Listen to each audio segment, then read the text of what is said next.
안녕하십니까. 우리에게 힘이 되는 복지 희망사다리 조박사TV입니다. 인사드리겠습니다. 34회 기출문제에 이어서 진행하겠습니다. 1번, 결단이나 행동이 느려지고 모든 일에 신중해지는 노인의 심적인 특성은 조심성이 증가되죠. 노인의 심적인 특성은 조심성이 증가된다. 2번, 노인 부모가 결혼한 자녀와 가까이 살면서 자녀의 보살핌을 받는 가족의 형태는 수정확대 가족. 여러분 기출문제 나왔고요. 수정확대 가족. 네. 3번 노인 장기요양보험 제도에 대한 설명을 옳은 것은 1번 노인 장기요양보험의 보험자는 건강보험공단이고요. 근로복지공단 틀리고요.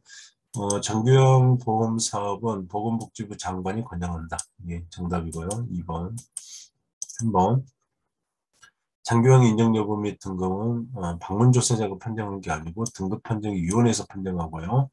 장기요양 급여에서 주야간 보호는 재가급여에 해당합니다. 재가급여. 5번 재가급여를 이용하면 급여 비용의 15%를 본인이 부담합니다. 그래서 2번이 정답이고요. 4번 다음 내용이 포함된 서식의 유형은 등급에 따른 이용이나 월 한도에 본인 부담률이 표기되어 있고 급여의 종류와 횟수, 그 다음에 비용, 인정 유효 기간이 나와 있는 것은 개인별 장기요양 이용 계획서입니다. 개인별 장기요양. 그래서 4번이 정답이고요. 4번 개인별 장기요양 이용 계획서.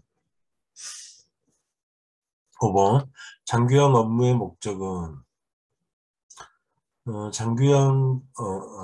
요양보호 업무의 목적은 대상자의 신체 기능 증진하기 위해서입니다. 대상자의 신체 기능을 증진하는 것이 요양보호 업무의 목적이다. 2번 정답이고요. 자, 6번. 노인 장기요양보험 표현준 서비스 중 개인활동 지원에 해당하는 것. 개인활동 지원은 외출 시 동행하거나 일상 업무를 대행하는 것을 개인활동 지원이라고 하고요. 머리 감기기 신체활동 지원, 옷 갈아입히기 신체활동 지원, 식사 준비 및 정리도 신체활동 지원, 청소 및 주변 정돈은 일상생활 지원입니다. 그래서 함께 기억을 해두시면 되고요. 7번 요양보호사의 역할과 관련된 내용이 옳게 설명될 것은 1번 관찰자는 질병의 증상을 확인하는 것을 관찰자 역할이고요. 필요한 서비스 연계는 아닙니다. 2번 옹호자는 차별받는 대상자를 지지하는 것. 네, 2번이 정답이네요. 옹호자의 역할도 해야 되고요. 그 다음에 정보 전달자. 어르신의 상태에 대해서 정보를 알려주는 것을 정보의 전달자인데 서비스 직접 제공은 아닙니다. 서비스 직접 제공은 아니고요. 그 다음에 동기 유발자. 질병 증상을 확인하는 것은 관찰자의 역할이죠. 그 다음에 서비스 제공 계획을 수립하는 것은 사회복지사가 서비스 제공 계획을 수립을 하고요. 그래서 7번은 2번이 정답입니다. 8번. 다음의 내용에 포함된 시설 대상자의 기본 권리는 생활 단계에서의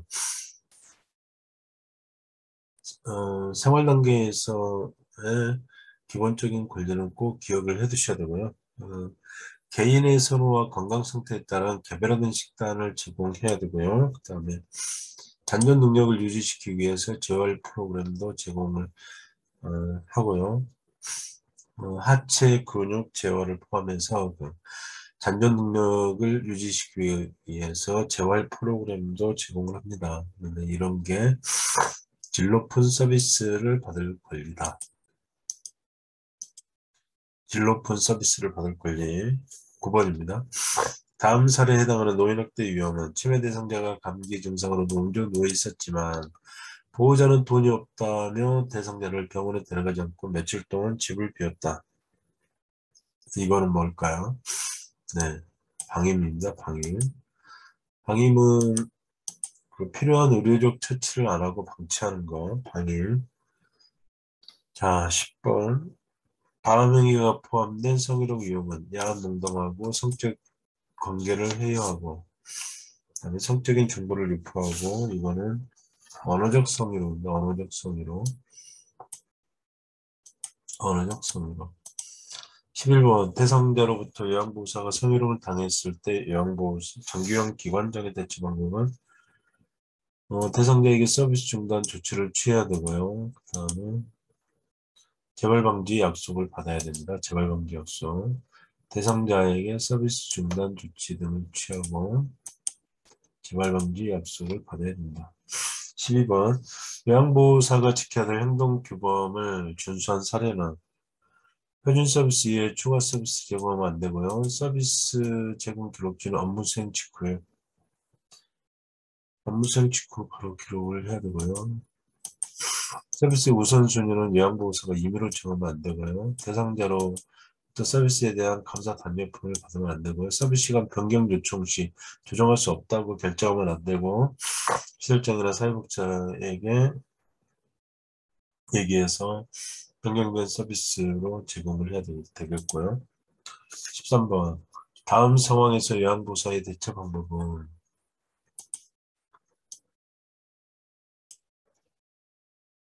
3번 다음 상황에서 요양보호사의 대처 방법은 장기형 3등급 대상자가 경제적으로 어렵다고 사정하면서 본인 부담금을 감면해주지 않으면 다른 기관으로 옮기겠다고 말했다. 이럴 때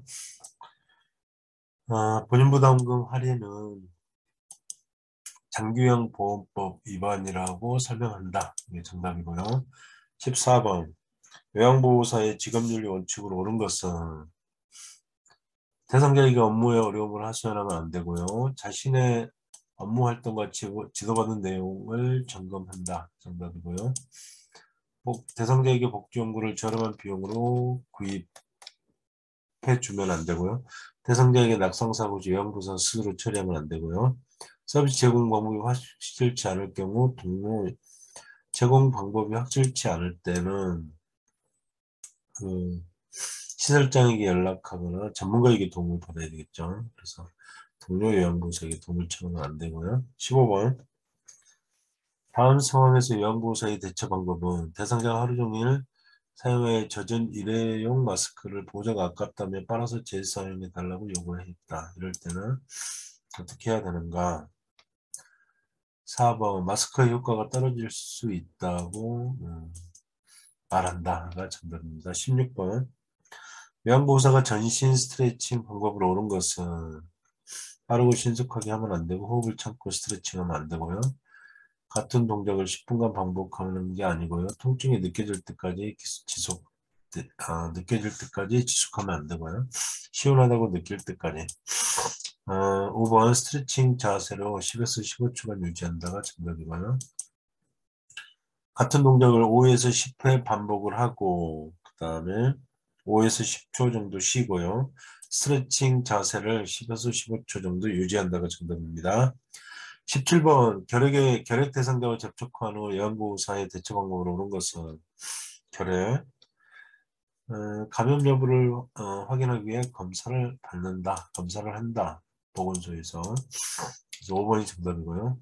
자, 18번 요양보호사의 업무보고 방법으로 오는 것은 보고는 한꺼번에 하면 안 되고 보고 내용을 중복되지 않게 해야 되고요. 보고 내용을 중복되지 않게. 급한 상황을 보고할 때는 구두 보고를 해야 되고 주관적인, 객관적인 사실을 바탕으로 보고를 해야 되고 자료 보존이 필요할 때는 서면 보고를 해야 되고요. 19번 장기형 기관에서 사례회의를 하는 목적으로 오는 것은 서비스 질의 지속적인 관리가 정답입니다. 서비스 질을 지속적으로 관리하기 위해서 사례회의를 합니다. 이상으로 34회 기출문제를 살펴봤고요. 다음 시간에도 유익한 영상으로 찾아뵙도록 하겠습니다. 경청해 주셔서 감사합니다.